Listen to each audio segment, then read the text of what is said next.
Recently, Florida volunteers organized the One Community Now Stand Down, serving veterans from Pasco, Pinellas, Hillsborough, and Hernando counties. Stand Down is a time for the community to connect with homeless veterans and provide free access to medical care and other services.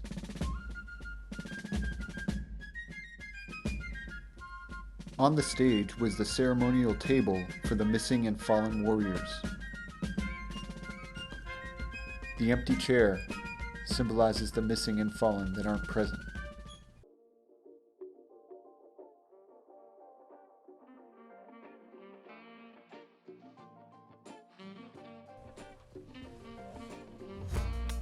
As a recently separated veteran without insurance, I was able to enroll with the VA, and I got some free dental care for myself.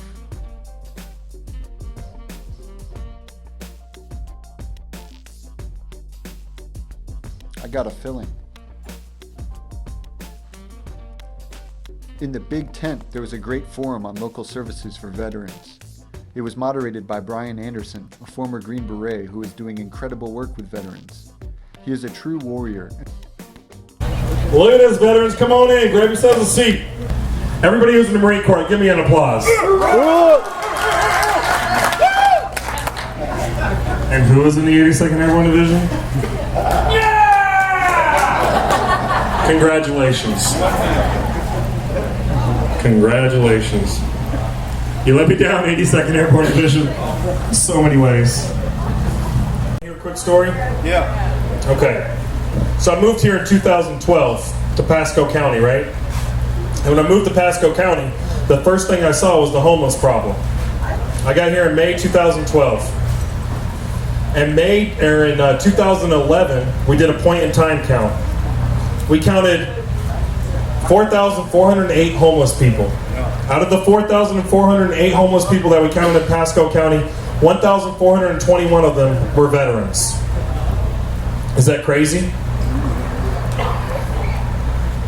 We actually make up 11% of the population, but we make up almost 25 to 30% of the homeless population. It doesn't make sense. It doesn't make sense until you start understanding what's going on with warriors, right? Who here actually thinks transition's easy? Not one person, right? And there's a lot of obstacles that we face. There's a lot of obstacles that we face. There's a lot of barriers to our transition. I'm going to tell you this at the very beginning before we even start this panel, because this panel is directly linked to a lot of the issues that we end up facing, to a lot of problems that we end up bringing on ourselves. But I'm going to tell you, every single one of you guys understand what purpose, direction, and motivation is. Am I right? Yeah. If you served in the military, you know what purpose, direction, and motivation are. And you also know how capable you are. How many people worked on a $500,000 piece of equipment sometime in their military career? Unbelievable. Go.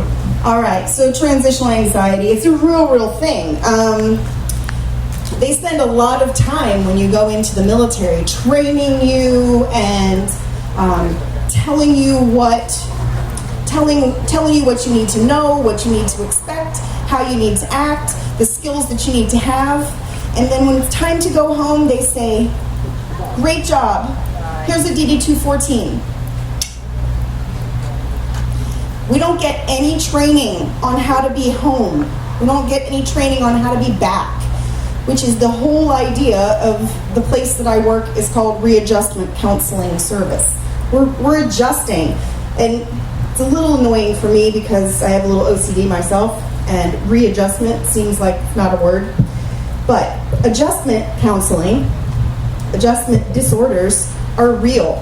And you don't have to be crazy to have an adjustment disorder. All you have to be is adjusting.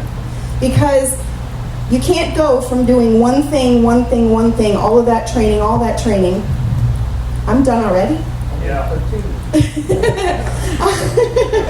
I saw the watch, right?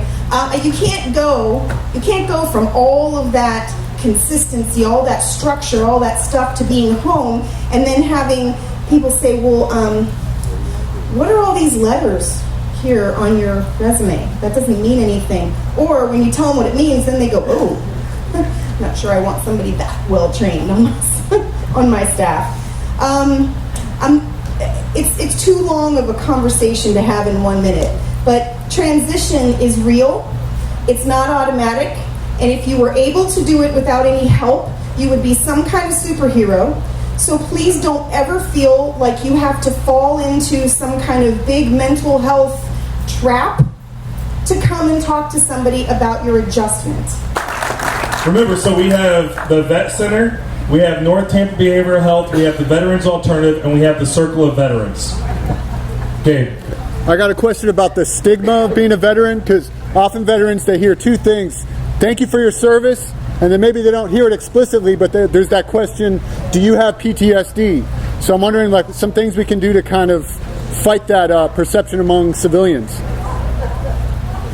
So the question that he's asking, so you're asked, have you served in the military? And then there's that whole thing where someone says, thank you for your service, and they give you that little head shake. Thank you for your service, and they're thinking in the back of their head, you guys know this? They're thinking in the back of their head, I wonder if this person has PTSD. You guys know that shake? Has anybody gotten that shake before? Like, thank you for your service. Does this person have PTSD? Do I need to be aware that he might have a gun or a knife? Is he going to throw a chair? As I hold on to a chair. I am gonna give the phone to the microphone to Tice, because he did kind of raise his hand. But before I do that, I just want to bring something up. There is a realness here, right? I want you guys to think about this. If you guys watch a commercial on TV ever, and you see something about the Marine Corps, the Air Force, the Navy, you're going to see something that resembles itself all the way across the board. You can be proud of your service when you see those commercials. You feel honor. You feel courage. You feel strength. And 10 minutes later, you might be finding another commercial about veterans, and the only thing you see is someone who's depressed, who's broken, who can't do anything. On a national scale, we are beating each other up. On a national scale, we are tearing each other down. And it's not just the news, it's not just the commercials, it's not just any of that. We as veterans are doing it to ourselves.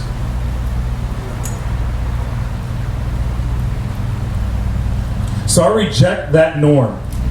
For everybody here, I reject that norm. If someone tells you there's something wrong with you, you look at them and say, why? I serve this nation. Did you serve this nation? Because if you didn't, there might be something wrong with you. I thank every single one of you for your service. You did a great job.